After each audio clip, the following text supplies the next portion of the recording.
The golden sunlight of late afternoon spilled across the grand hall of the Imperial Theater, bouncing off crystal chandeliers and gilded pillars where an elite charity gala was taking place.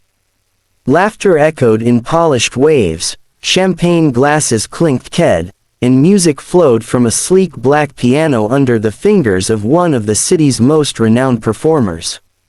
The wealthy guests in their silk gowns and tailored suits were too busy admiring themselves, too preoccupied with their glittering world, to notice the thin figure standing hesitantly at the edge of the hall.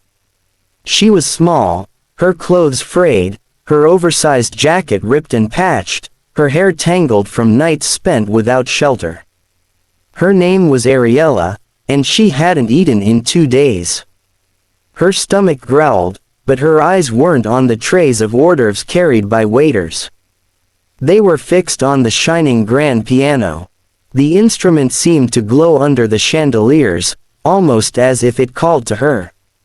That piano wasn't just wood and strings to Ariella. It was home, the one place she had always felt safe before life tore everything away. She clutched her jacket tighter, took a breath that felt like swallowing glass, and stepped forward, her voice trembling as she whispered the words that silenced the laughter for a brief second. Can I play for food? Viewers, before we dive deeper into Ariella's journey, if you believe in kindness, in second chances, and in the miracles hidden within ordinary lives, please pause for a moment, like this video, share it with someone who needs hope, comment your thoughts, and subscribe to Kindness Corner because together we can spread stories that remind the world of its humanity. At first, the silence in the hall was absolute. Dozens of eyes turned to her. Some blinked in surprise, others frowned in disgust. And then, almost inevitably, the laughter returned. Cruel and mocking. It rose like a tide. Men in tuxedos smirked. Women in jewels covered their mouths as if holding back giggles. And the pianist himself chuckled as he shook his head. To them, Ariella was just a homeless child, filthy and out of place, a disturbance to their perfect evening. One man even said loudly enough for the crowd to hear, "What's next? Will she sweep the floors for dessert?" And laughter erupted again. Ariella's face burned, her throat tightened, and for a second she wanted to run. But hunger and desperation were stronger than humiliation.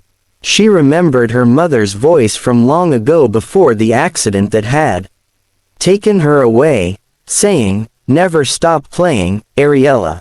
Music is your gift. One day it will save you." With trembling steps, she moved toward the piano.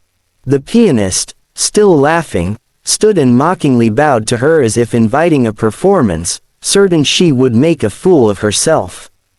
Her fingers hovered over the keys. They were cold under her skin, so different from the battered instruments she used to practice on in her old school. The crowd's laughter still buzzed in her ears, but she shut her eyes, inhaled deeply, and let the silence wrap around her. Then, like a spark catching fire, the first note rang out. The sound was soft, hesitant. But as her hands moved, the melody grew. It wasn't a simple tune. It was thunder and rain, heartbreak and hope, sorrow and light woven together into music that poured straight from her soul. The guests' laughter faltered, slowly fading until the hall was breathlessly quiet. Every note Ariella struck carried years of pain, nights spent sleeping in alleys, the memory of her parents' accident, the cruel stares of strangers, but it also carried defiance, resilience, and the unshakable beauty of a spirit that refused to break. People leaned forward in their seats, some covering their mouths, others blinking back. Unexpected tears. Even the arrogant pianist who had mocked her earlier stood frozen, his eyes wide in disbelief.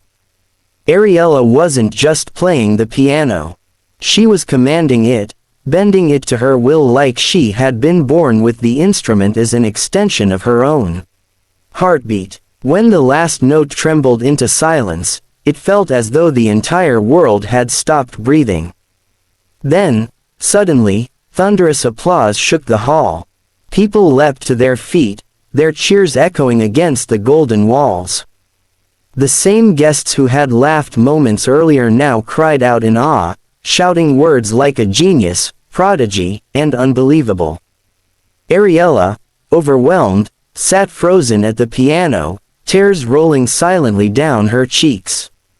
She hadn't wanted fame, she had only wanted food. From the front row, a man in a gray suit with silver hair and kind eyes stepped forward. His name was Mr. Callum Harrington, a billionaire philanthropist who had remained quiet while others mocked her.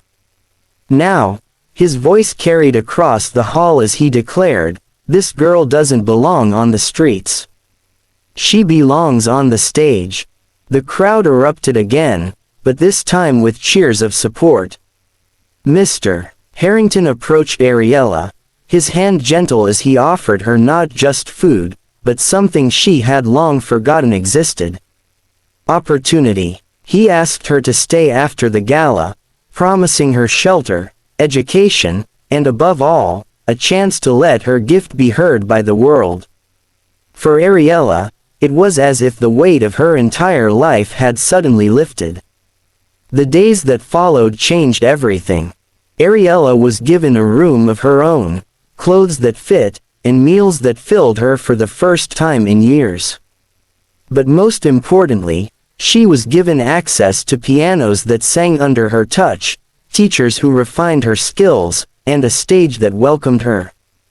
She practiced tirelessly, not because she had to, but because the music within her had finally found a home. Word spread quickly of the homeless girl turned prodigy, and soon people from all corners of the city came just to hear her play.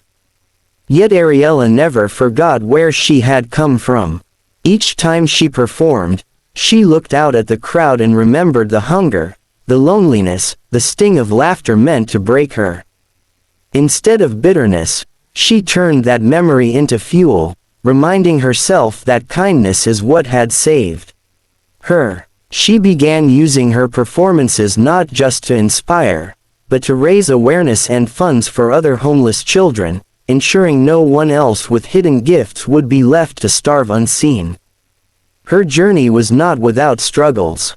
She battled insecurities, haunted by the fear that she might one day be abandoned again, that her gift might not be enough. But each time doubt whispered, she returned to the piano where her mother's memory lived in every note.